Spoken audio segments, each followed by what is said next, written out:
All right, our final integration method is partial fraction decomposition, and this guy has a few different types, and the type I've picked to do is distinct linear factors. So what if I gave you this guy and said that you can break it apart in a way that you have a plus sign in the middle, because what happens when you do have that, you can either use this formula or just do a quick use up and solve them separately, and you're on your way. But just to remember, when we have a denominator, we have fractions, we cannot have 0 in our denominators, and in this case we cannot have a positive 3, and in this case we cannot have a positive 5.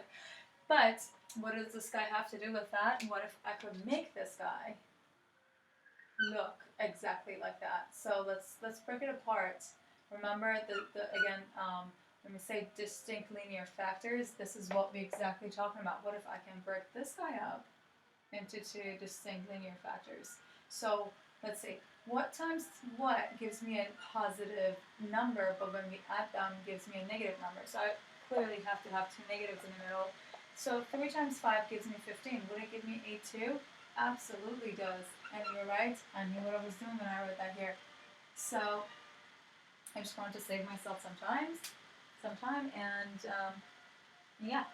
So how do we find this? How do I find two values for up here that once I combine these two back together and put them to, get their common denominator, I'll get my original function back.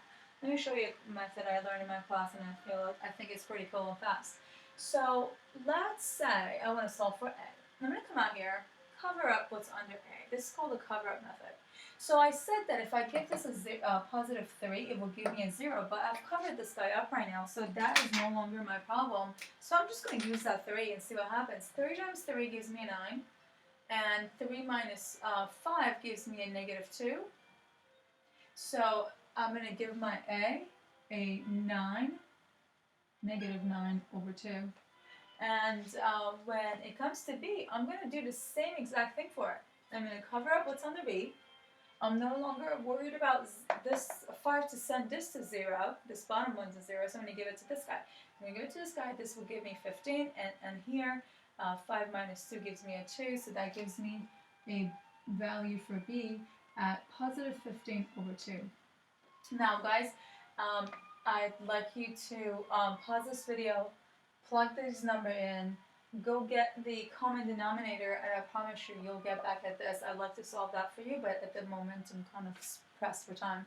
So let's plug these in and solve it. So I have a integral of negative 9 half over x minus 3 plus 15 half over x minus 5.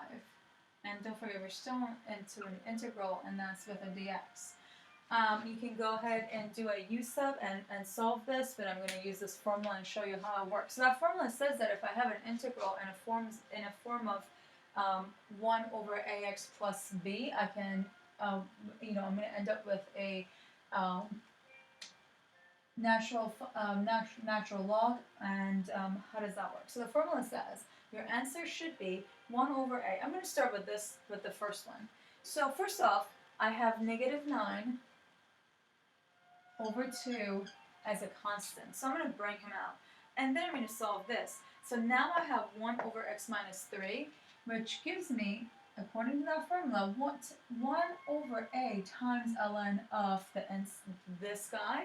But my a is 1, so I don't have to worry about that. So I only have negative 9 over 2 ln of, don't forget your absolute value because we don't want negative numbers with ln, and ax plus b is only x minus 3. Close my negative, my absolute value. I'm going to take out this guys because we already used them and we're done with them. And then plus, because we have that plus sign, same thing, I have a constant right here, 15 over 2, and ln of, and again, I'm going to go for my absolute value because I don't know if this guy is going to give me a negative number, and a lot of chances that it does. Ax, which is just x, minus, well in this case, this is plus 5, but in this case it's a minus 5. Minus 5, I'm going to close my absolute value, add a plus c, and this is, ladies and gentlemen, your answer.